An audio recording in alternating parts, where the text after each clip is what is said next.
Jah, võib-olla hiinlased minu väga subjektiivse hinnangu järgi sellist ohtu avalikule korrale ei põhjusta sellel määral nagu moslemi taustaga riikidest pärit inimesed just selle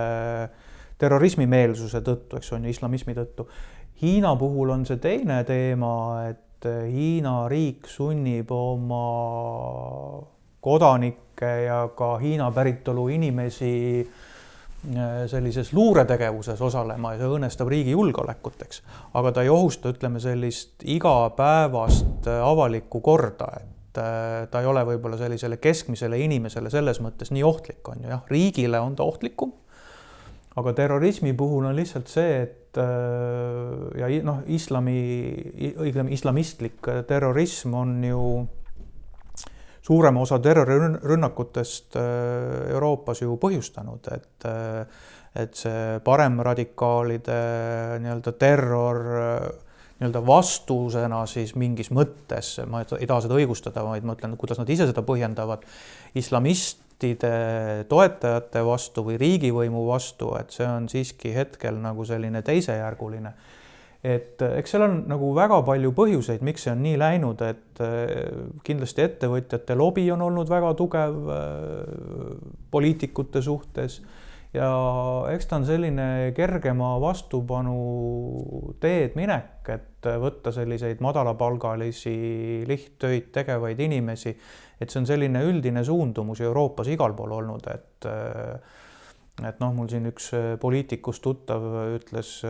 samamoodi meie sellele kapo kommentaarile kunagi,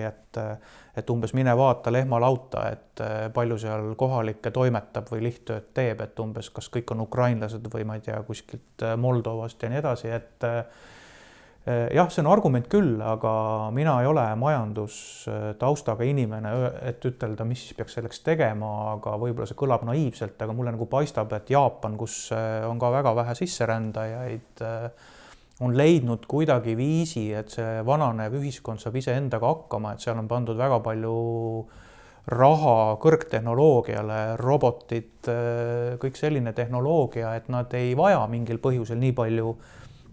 välistööjõudu kui meie, et ma saan aru, et see tähendab väga suuri investeeringuid, kus seda raha kõike võtta ja nii edasi. Aga et kui see migratsioonipump tööle hakkab ja ta on nagu tööle hakanud, siis on väga raske seda pidurdada ja et täna-homme ei ole probleem, aga ütleme siin aastat 5-10 ja edasi, kui see teine põlvkond moslemi immigrant siin hakkab moodustama nii-öelda, no kuidas me nimetame siis getosi sisuliselt, eks on ju. Siis teise ja kolmanda põlvkonna sisserändajate puhul see radikaliseerumine on pigem reegel kui erand, et on see Prantsusmaa, on see Saksamaa, Inglismaa, Rootsi, eks, et see on lihtsalt asi, millele me peame nagu näkku vaatama, et kes nende tagajärgedega tegelevad, et hea on öelda, et laseme aga sisse ja tööjõud on vaja, aga et noh, Saksamaal oli ka ju mingisugune idee peale teist maailmasõda, kui oli palju tööjõudu vähemaks jäänud, paljud saksa mehed Nõukogude vangistuses, et toodi ju nii-öelda igati soositi nii-öelda Türgist ja Itaaliast sisse rännanuid ja ega need ju keegi tagasi oma kodumaale ei rännanud, eks on ju, noh, itaallased on eurooplased, noh, türklaste puhul on nii ja naa need teemad, eks on ju, suur osa Türgit on siiski Aasias ja ta on islami taustaga riik, eks on ju, et ja sealt neid radikaale on tulnud, on ju, kuni selleni välja, et on ka olnud katsetusi näiteks, et retsiiniga mürgitada, et mitte ainult noarünnakud või pommiplahvatused, et see on nagu karm keskkond ja noh, ei maksa nagu olla naiivne, et Eesti kuidagi suudab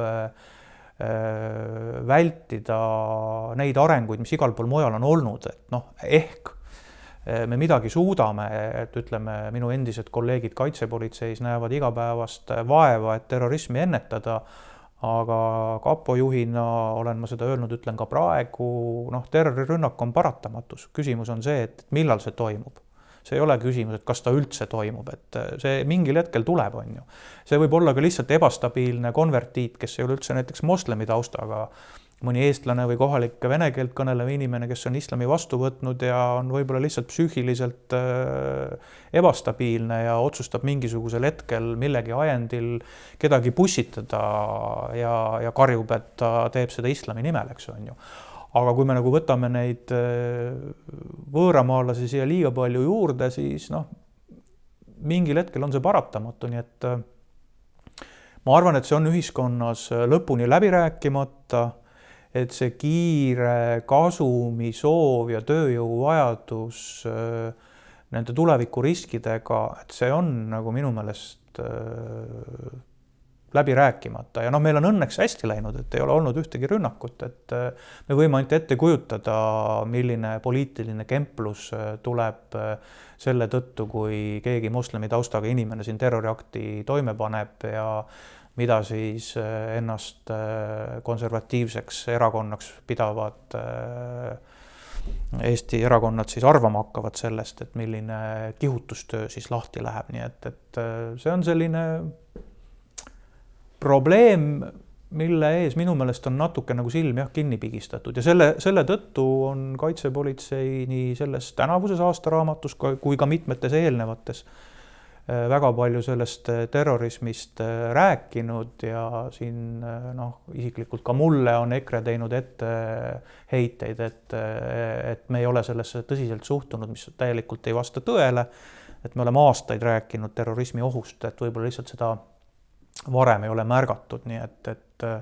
et kaitsepolitseile ette heita, et me ei ole terrorismist rääkinud, on kas siis rumalus, ignorantsus või pahatahtlikkus.